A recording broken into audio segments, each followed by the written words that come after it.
নমস্কার বন্ধুরা, টুম্পার রান্নাঘরের পক্ষ থেকে আপনাদের সকলকে আবারও শুভেচ্ছা এবং অভিনন্দন। বন্ধুরা, আজকে পাস্তা রান্না করা হবে। মুরগির মাংস আর ডিম দিয়ে পাস্তা রান্না করব।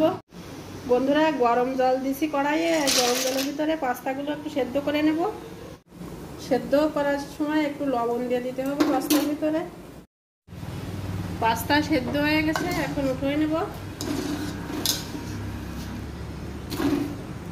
কড়াইয়ে দিয়ে দেব তেল।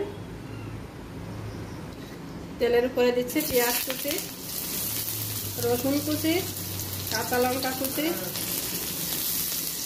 সবগুলো একসঙ্গে একটু ভেজে নেব। আদা আর রসুন থেতো, হালকা একটু জিরা আর শুকনো লঙ্কা বাটা। এবার দিয়ে দেব টমেটো কাটা,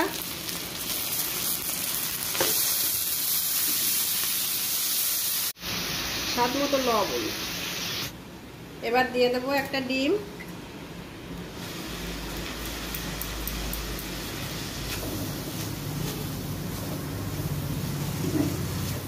মুরগির মাংস এই যে আগে থেকে রান্না করা আছে, কষিয়ে নিয়েছি। এই মুরগির মাংস, যে বুকের মাংসগুলো আমি হাত দিয়ে এভাবে একটু ছিঁড়ে ছিঁড়ে দেব।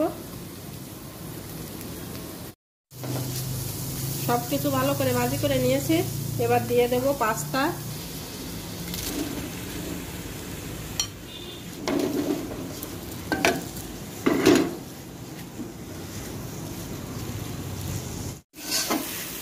এবার দেব এর ভিতরে সস,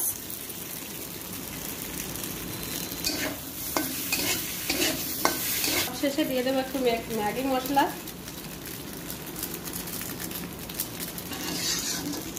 সবকিছু আর একটু ভালোভাবে মিশিয়ে নামাই নেব।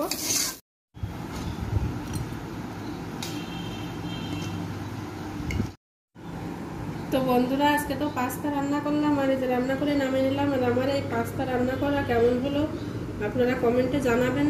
আর আমার ভিডিওগুলো যদি আপনাদের ভালো লাগে তাহলে আমার ভিডিওতে অবশ্যই লাইক, শেয়ার ও কমেন্ট করবেন। আর সকলের কাছে অনুরোধ রইল, আমার ছোট্ট চ্যানেলটিকে সাবস্ক্রাইব করে পাশের বেল ঘন্টিটা ক্লিক করে সকলে আমার পাশে থাকবেন। সকলে ভালো থাকবেন, সুস্থ থাকবেন। ধন্যবাদ।